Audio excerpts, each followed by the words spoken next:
Yeah, let's go. I ain't the first with the curse, with the thirst that I wanna be better, not worse, man, it hurts. I'm on this earth with my words and I put them all together, insert, cause I wanna have worth.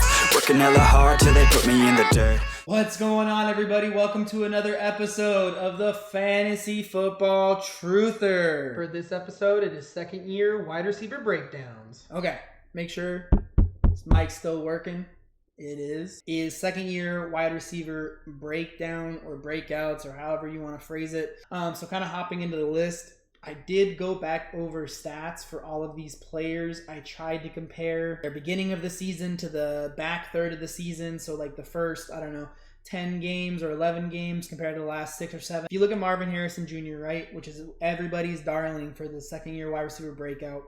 His separation score, he's second to last. Expected yak, fifth from last. Open score was decent. Yards per route run, average. And then if we look at, again, first half, first 2/3 of the season to the last third of the season, his production actually went down on like actual production stats. So what I see with Marvin Harrison, again, statistically, is nothing stands out. On tape, nothing stands out. I don't think he's going to be the number one target getter on his team.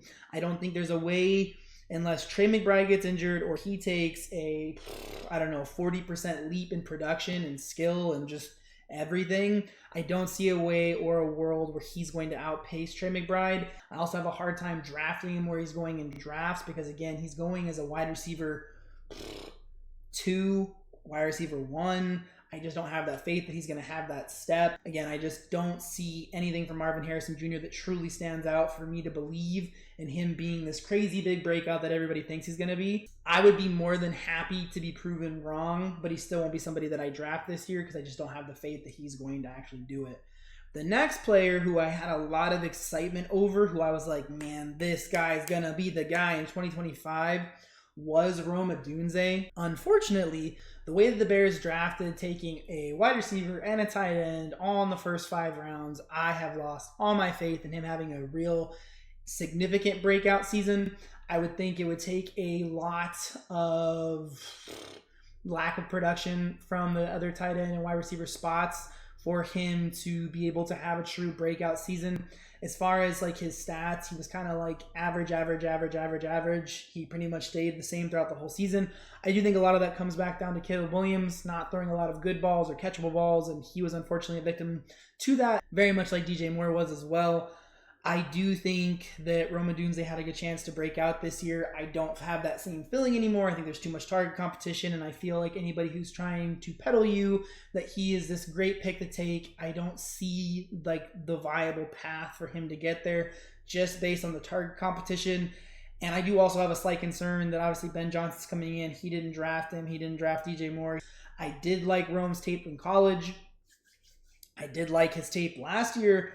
I just don't feel like he has a path to getting somewhere where he's going to be a wide receiver 2, 3 for fantasy football, unfortunately. The one person that I guess I'm most excited about, but again, so is everybody else, is Xavier Worthy. As far as like stats go, like separation, top 15, expected yak, top 5 overall, open score pretty good, yards per route run, average. And I saw it on tape where I think Xavier Worthy is going to be a very viable wide receiver 2, wide receiver 3 on anybody's team. Biggest concern for him is if Rashee Rice comes back and Rashee Rice does what he did last year and Xavier Worthy does what he did in the first few games with Rashee Rice, then Xavier Worthy could realistically not be somebody you want to start on your fantasy football team. On the inverse, if the work is more split, then I think he is very viable, as is Rashee Rice. If he is the dominant target earner, Rashee Rice comes back and cannot play at the same level, then in reality, he's a true wide receiver 2, wide receiver 3, all day, every day. So holistically speaking, Xavier Worthy is probably one of my favorite candidates for being a breakout. I have a bunch of aging wide receivers on this team that I just don't think are anything special. Xavier Worthy does have a really good chance of being somebody who could maybe not win you your league, but very well help carry you to winning your league, if that makes a differentiating difference. From there, hopping in, we have Keon Coleman. Again, I just didn't like deep diving into stats. Separation, he was last in the whole NFL. It's not good. Don't like that, especially from a rookie wide receiver. Nothing really popped off the paper, popped off the computer.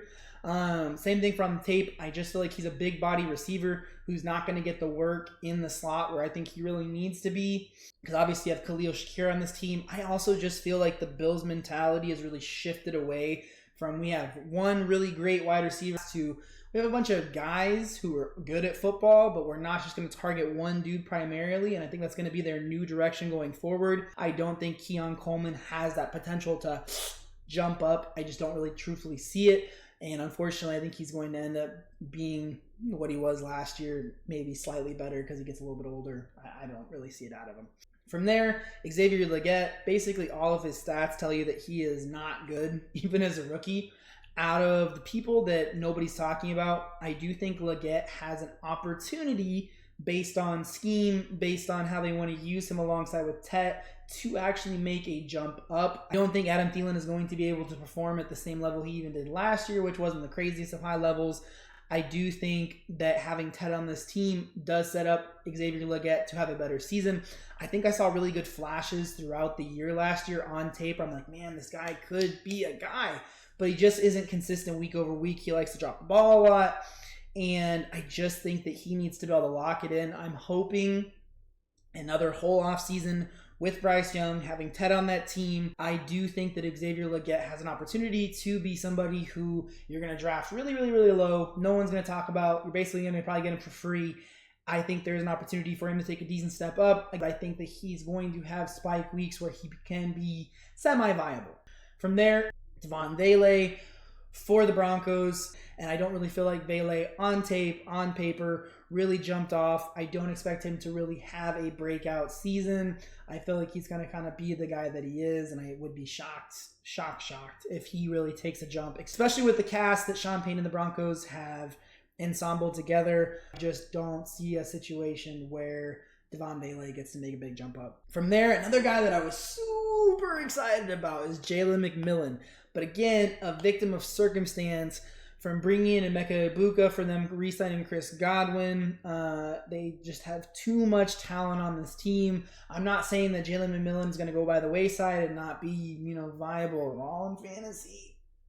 But I'm also not going to say that he's going to do anything amazing anymore. Had Chris Godwin gone somewhere else, had they not drafted Emeka Egbuka in the first round, I would have a lot more faith. But they did all those things, so I just don't like all the target competition.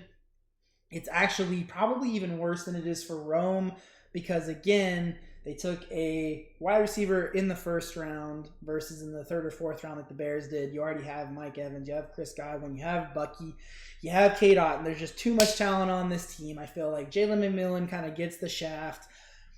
If there's some injuries, maybe. But aside from that, I just feel like, unfortunately, he's going to get systematically phased out by the scheme, the team.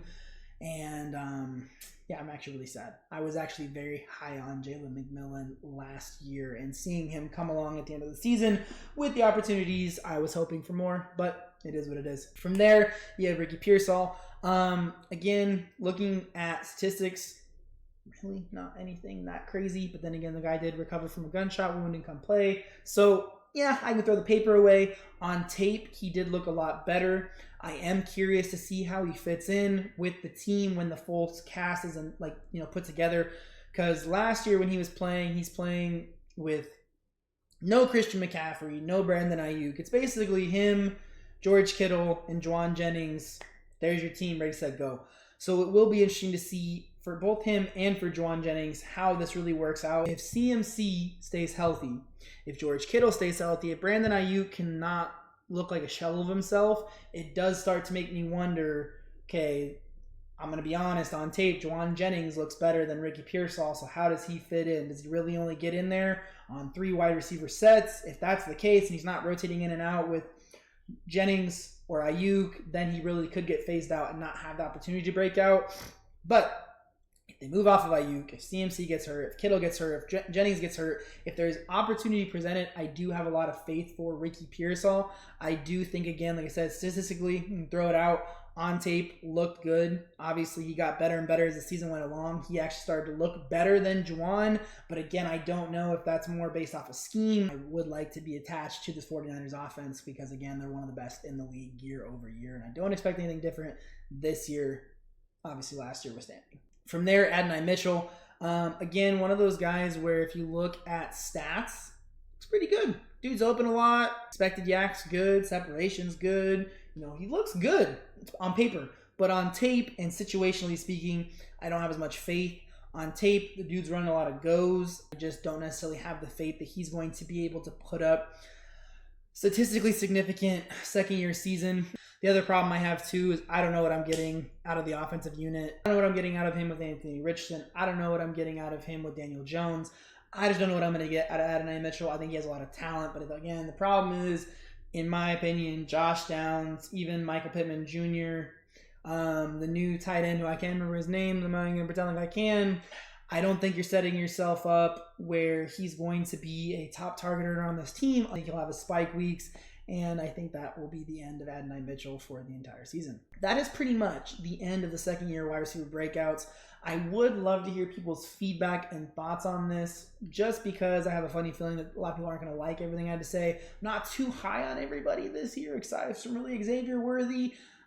Can't blame me. You look at the stats, look at the film, look at the situational changes, and I just don't think there's a lot of good opportunities for a lot of people out there that didn't already break out in their first season. Hopefully you guys did enjoy the video, and hopefully helps you go a little bit farther in fantasy football this year, maybe win, who knows. Let me know how it goes, down the road in other videos. I'll see you guys real soon. No, just kidding. You guys hopefully will see me again real soon. Have a blessed day, guys. Bye.